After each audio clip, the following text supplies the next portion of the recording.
بسم اللہ الرحمن الرحیم بسم اللہ الرحمن الرحیم الحمد للہ نحمده ونصلی علی رسولہ الکریم اما بعد رب اشرح لی صدری ویسر لی امری واحلل عقدۃ من لسانی یفقہوا قولی۔ اپنے ان دروس میں ہم تاریخ اسلام کے اسباق پڑھ رہے ہیں اور آج کے ہمارے سبق کا عنوان ہے مدینہ منورہ تشریف آوری کے بعد حضور صلی اللہ علیہ وسلم کے چند بنیادی اور فوری کام۔ تو اپنا یہ سبق شروع کرنے سے پہلے اپنے عادت اور معمول کے مطابق ہم گزشتہ سبق کا خلاصہ پڑھیں گے۔ ہمارے گزشتہ سبق کا عنوان تھا مکی دور میں قریش کی طرف سے حضور صلی اللہ علیہ وسلم کی مخالفت اور اس مخالفت کی چند وجوہات۔ ان وجوہات کو پڑھتے ہوئے ہم نے تقریباً 15 ایسے مختلف اسباب پڑھے جو قریش کے حضور صلی اللہ علیہ وسلم کے مخالفت کی وجہ بنتے تھے، جن میں چند ایک نمایاں یہ ہیں: جہالت، ہٹ درمی اور مذہب سے دوری۔ اور اس ساری کی ساری مخالفت کا نقصان بھی یقیناً قریش کا ہوا اور قریش حق سے دور رہے۔ یوں ہمارا یہ درس مکمل ہوا۔ آج کا جو ہمارا سبق کا عنوان ہے وہ ہے حضور صلی اللہ علیہ وسلم کی مدینہ تشریف آوری کے بعد چند بنیادی اور فوری کام۔ جیسا کہ یہ بڑی مشہور اور معروف بات ہے کہ نبی علیہ الصلوۃ والسلام جیسے ہی مدینہ منورہ تشریف لائے، حضور صلی اللہ علیہ وسلم نے سب سے پہلے مسجد کا قیام فرمایا اور مسجد نبوی کی تعمیر فرمائی۔ مسجد نبوی کی تعمیر سے پہلے یہ خطہ، یہ علاقہ ایک خالی پلاٹ تھا اور یہ مربد انصار تھا، یعنی انصار صحابہ اس میں اپنے کھجوریں وغیرہ خشک کیا کرتے تھے، یہاں پر رکھا کرتے تھے۔ نبی علیہ الصلوۃ والسلام نے اللہ رب العزت کی وحی سے اس جگہ کو مسجد بنانے کا فیصلہ فرمایا، اور اس حوالے سے جب معلوم کیا تو پتہ چلا کہ سہل اور سہیل نامی دو یتیم بچے ہیں جن کی ملکیت میں یہ پلاٹ ہے۔ تو نبی علیہ الصلوۃ والسلام نے ان سے بھاؤتاؤ کیا اور ان کو اس رقم کی ادائیگی کی، اگرچہ یہ دل سے راضی تھے کہ ہم بلا عوض اس کو نبی علیہ الصلوۃ والسلام کی خدمت میں پیش کریں، لیکن نبی علیہ الصلوۃ والسلام نے اس کو بلا عوض پیسے دے کر باقاعدہ لیا، اور حضرت ابوبکر صدیق رضی اللہ تعالیٰ نے اس کے 10 دینار ادا کیے۔ یوں یہ مکان مسلمانوں کا ہوا، نبی علیہ الصلوۃ والسلام کی ملکیت میں آیا، اور نبی علیہ الصلوۃ والسلام نے اس جگہ پر مسجد نبوی کی تعمیر فرمائی۔ مسجد نبوی کی تعمیر کا واقعہ اور قصہ بڑا عجیب ہے کہ نبی علیہ الصلوۃ والسلام نے سب سے پہلے اس کے پلاٹ کی تیاری کروائی۔ وہاں پر کھجور کے کچھ سوکھے ہوئے درخت تھے، کچھ مشرکین وغیرہ کی قبریں تھیں، ان کو برابر کیا، کچھ گڑھے تھے، ان کو بھر کر لیول کر دی پلاٹ، اور تیاری کا سامان بنوانے کا حکم دیا، یعنی اینٹیں پتھر وغیرہ نبی علیہ الصلوۃ والسلام نے یہ تیار کرنے کا حکم دیا۔ حضرات صحابہ کرام رضوان اللہ علیہ مجمعین بڑے پرجوش تھے اور اپنے جوش و خروش کا اظہار اپنے اشعار پڑھ پڑھ کر رہے تھے، اور ساتھ ساتھ مسجد نبوی کی تعمیر کا کام بھی کر رہے تھے۔ نہ صرف صحابہ کرام رضوان اللہ علیہ مجمعین یہ کام میں مصروف تھے، بلکہ حضور صلی اللہ علیہ وسلم بھی بذات خود بنفس نفیس اس کا سارے کے سارے کام اور مسجد نبوی کی تعمیر میں شریک تھے، اور عام لوگوں کی طرح نبی علیہ الصلوۃ والسلام بھی مسجد نبوی کی تعمیر میں حصہ لے رہے تھے۔ اس وقت جناب نبی اکرم صلی اللہ علیہ وسلم اور حضرات صحابہ کرام جو اشعار گنگنا رہے تھے وہ یہ تھے: اللہم لا خیر الا خیر الآخرہ فانصر الانصار والمہاجرہ۔ اسی طریقے سے دوسری روایات میں کچھ یوں الفاظ آتے ہیں: اللہم ان الاجر اجر الآخرہ فرحم الانصار والمہاجرہ۔ ان سارے کا مطلب یہی ہے کہ اللہ تعالیٰ اگر کوئی خیر اور بھلائی ہے تو وہ بس آخرت کی خیر ہے، اللہ تعالیٰ اگر کوئی اجر اور بدلہ ہے تو بس وہ آخرت کا اجر اور بدلہ ہے۔ آپ اے اللہ انصار کی بھی مدد فرمائیے، اے اللہ مہاجر کی بھی مدد فرمائیے، اے اللہ آپ انصاریوں پر بھی رحم فرمائیے اور مہاجرین پر بھی رحم فرمائیے۔ یوں نبی علیہ الصلوۃ والسلام اور صحابہ کرام نے مسجد نبوی کی تعمیر کی، اور یہ تعمیر کچی اینٹوں کی دیواروں سے ہوئی، اور نبی علیہ الصلوۃ والسلام نے جو مسجد کے ستون بنوائے وہ کھجور کے تنوں کے ذریعے سے رکھوائے، اور مسجد کا جو فرش تھا کنکر کا فرش، یعنی سیدھا فرش بنا کر اس پر کنکریں بچھا دی گئیں، اور کھجور کے پتوں اور شاخوں کے ذریعے سے مسجد نبوی کی چھت بنا دی گئی، اور پھر اس کے بعد یہ چھت گارے اور مٹی کے لیپے کے ساتھ مکمل کر دی گئی اور مضبوط کر دی گئی۔ اس طریقے سے یہ تعمیر مسجد کا جو تھا کام مکمل ہوا، اگر ہم اس مسجد کے احاطے کی بات کریں تو یہ مسجد 100 گز لمبی اور 100 گز چوڑی جگہ پر مشتمل تھی، اور اگر ہم اس کی بلندی کی بات کریں تو انسانی قد کے بقدر یہ اس کی دیواریں تھی، اور اگر ہم اس کے رخ کی بات کریں تو بیت المقدس شام اور فلسطین کی طرف اس کا رخ متعین کیا گیا، اور اس مسجد کے کل 3 دروازے بنا دیے گئے جہاں سے مسلمان اور نبی کریم صلی اللہ علیہ وسلم آیا جایا کرتے تھے۔ اس کے بعد کچھ یوں حالات پیش آئے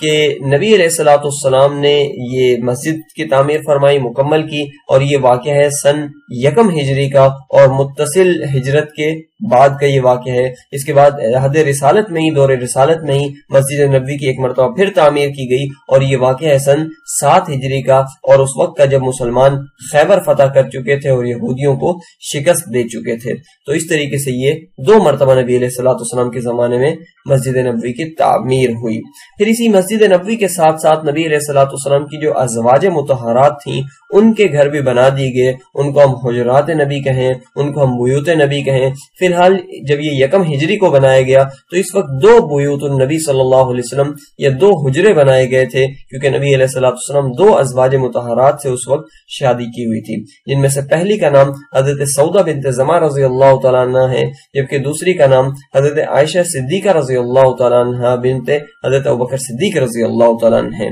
تو یہ 2 حجرے بھی مسجد نبوی کے ساتھ ساتھ ہی بنا دیے گئے۔ اسی کے ساتھ نبی علیہ الصلوۃ والسلام نے مسجد بنانے کے بعد بازار بنایا، اور جسے بازار اور سوق مدینہ کہا جاتا ہے، نبی علیہ الصلوۃ والسلام نے خود اس کی بنیادیں رکھی، اور اس حوالے سے نبی علیہ الصلوۃ والسلام نے 2 اقدام کیے۔ اول تو یہ کہ مزدوری اور ملازمت کے بجائے تجارت کی حوصلہ افزائی کی، تاکہ ہمارے یہ جو بازار ہے اس کو فروغ حاصل ہو، اس کو اٹھان حاصل ہو۔ پھر مدینہ کے وسط میں، مدینہ کے درمیان میں یہ بازار بنایا، اور اس کو ایک سپر مارکیٹ کی سی حیثیت دی، تاکہ جتنی بھی اشیاء خورد و نوش زندگی کی بنیادی ضرورتیں ہیں اس کے لیے ہمیں کسی اور کا محتاج نہ ہونا پڑے، بلکہ ہمیں اپنے بازار کے اندر ہی مل جائے۔ جس وقت نبی علیہ الصلوۃ والسلام مدینہ منورہ تشریف لائے تھے اس وقت مدینہ کی مارکیٹ یہودیوں کے ہاتھ میں تھی، اور اس میں بھی جو سب سے بڑی مارکیٹ تھی اس کا مالک یہود بنو قینقاع تھے، اور یہ اپنے انداز سے تجارت کیا کرتے تھے جس میں ہر طرح کا مسئلے مسائل شامل تھے۔ اگر ان کے انداز تجارت اور ان کے بازار کے اندرونی کچھ اگر ہم حالات کا مشاہدہ کریں تو ہمیں پتہ چلے گا کہ یہ یہود ظلم و زیادتی پر مشتمل کام کیا کرتے تھے۔ پھر یہ مسلمانوں کے ساتھ استہزاء کا مسلسل مذاق اور چھیڑخانی کا سا رویہ اور سلسلہ جاری کیے رکھے تھے،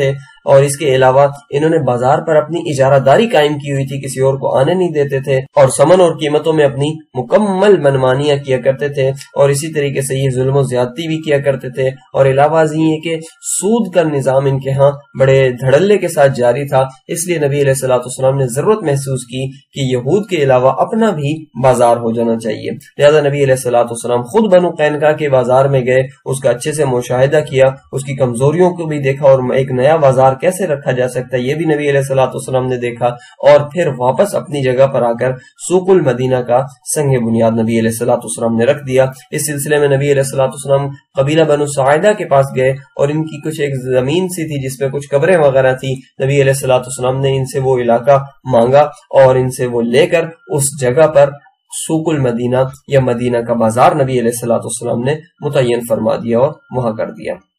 اس کے بعد نبی علیہ الصلوۃ والسلام نے اپنے اہل خانہ کو مکہ سے واپس بلایا، کیونکہ نبی علیہ الصلوۃ والسلام کے سارے خاندان والے نہیں آ گئے تھے، بلکہ انہوں نے بھی ہجرت کرنی تھی۔ اس کے لیے نبی علیہ الصلوۃ والسلام نے 2 حضرات کی باقاعدہ تشکیل کی، جن میں ایک حضرت زید بن حارثہ اور دوسرے حضرت ابو رافع رضی اللہ تعالیٰ عنہما ہیں۔ ان کو نبی علیہ الصلوۃ والسلام نے مکہ بھیجا تاکہ اہل بیت رسول کو لے کر آئیں۔ ان میں حضرت فاطمہ رضی اللہ تعالیٰ عنہ ہیں، حضرت ام کلثوم رضی اللہ تعالیٰ عنہ ہیں، جو نبی علیہ الصلوۃ والسلام کی دونوں صاحبزادیاں ہیں۔ اسی طریقے سے نبی علیہ الصلوۃ والسلام کے والد عبداللہ کی باندی حضرت ام ایمن رضی اللہ تعالیٰ عنہ ہیں۔ اسی طریقے سے نبی علیہ الصلوۃ والسلام کی زوجہ محترمہ حضرت سودا بنت زمعہ رضی اللہ تعالیٰ عنہ شامل ہیں۔ یہ حضرات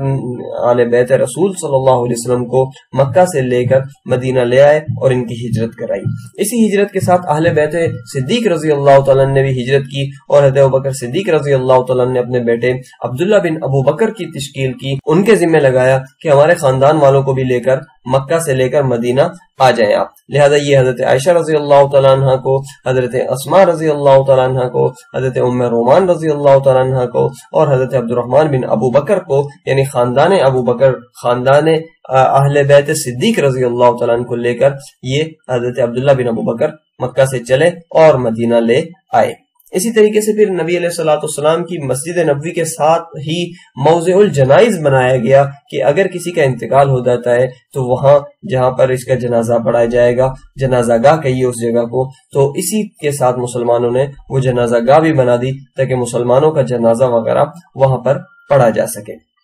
اس کے علاوہ فوری کاموں میں سے اگر ہم دیکھیں تو مسجد نبوی کے ساتھ ہی ایک صفہ بنایا گیا. صفہ یعنی قیام گاہ طالبان علم، جو علم کے طالب تھے ان کے لیے مسجد سے بالکل جڑا ہوا، مسجد نبوی سے بالکل متصل ایک چبوترا بنایا گیا جو ان کا مستقل مسکن اور ان کی قیام گاہ تھی. وہیں پر یہ رہتے تھے، وہیں پر یہ آرام کرتے تھے، کھاتے پیتے بھی وہیں پر تھے اور علم حاصل کیا کرتے تھے. تو اس طریقے سے مدینہ تشریف لانے کے بعد حضور صلی اللہ علیہ وسلم نے ان سارے کاموں کو انجام دیا. سبق الحمدللہ ہمارا مکمل ہو گیا. پھر ایک مرتبہ ہم اپنے سبق کی دہرائی کر لیتے ہیں، خلاصہ پڑھ لیتے ہیں کہ آج کے سبق میں ہم نے کیا کچھ پڑھا.